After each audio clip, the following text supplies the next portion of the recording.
9-hour one way, and then 9 hours back for a donut. We'd just do crazy things. Well, we would just pick out. You know, Bangkok was kind of like, if you had to get a fix of something, that's where you went. Okay, not drugs. You can get them. Anyway, let's look at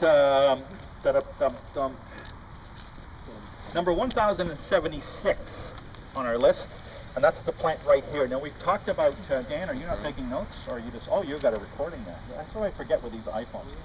So you can take pictures of the group. These are your Facebook pictures you're taking, Dylan. Yeah? So you might want to get someone to take a picture of you too, with your injuries, and just claim you had them in this class.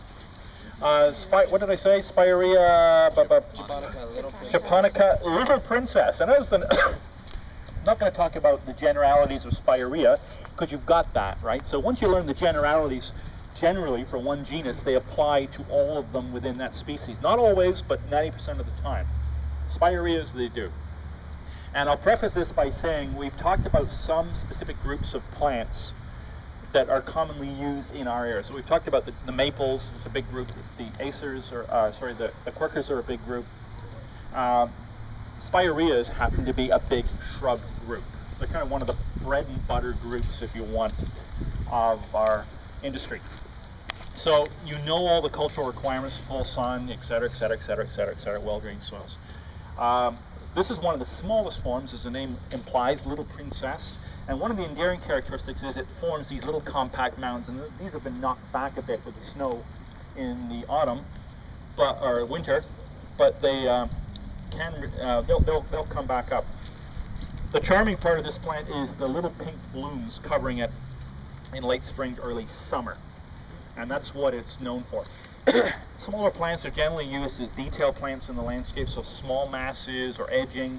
This could be an informal hedge, a border edge, or something like that. So really quite a small, delicate type of plant. Again, same things. If the plant gets leggy or gets thinned out, you can rejuvenate it by pruning it back. What's the number one rule for pruning a plant? Number one rule. Sorry? Below a node?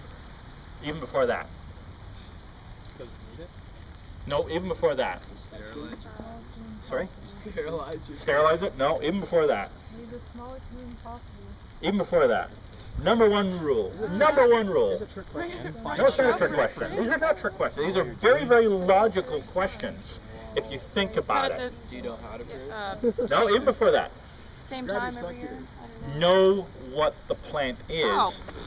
Obviously. Well, no, it's not obvious, because some people will go out and prune, and then they'll really muck the plant up because you don't know the growth characteristics. So if you know what the plant is, you have an understanding of its growth, and hence you know how potentially you can treat the plant.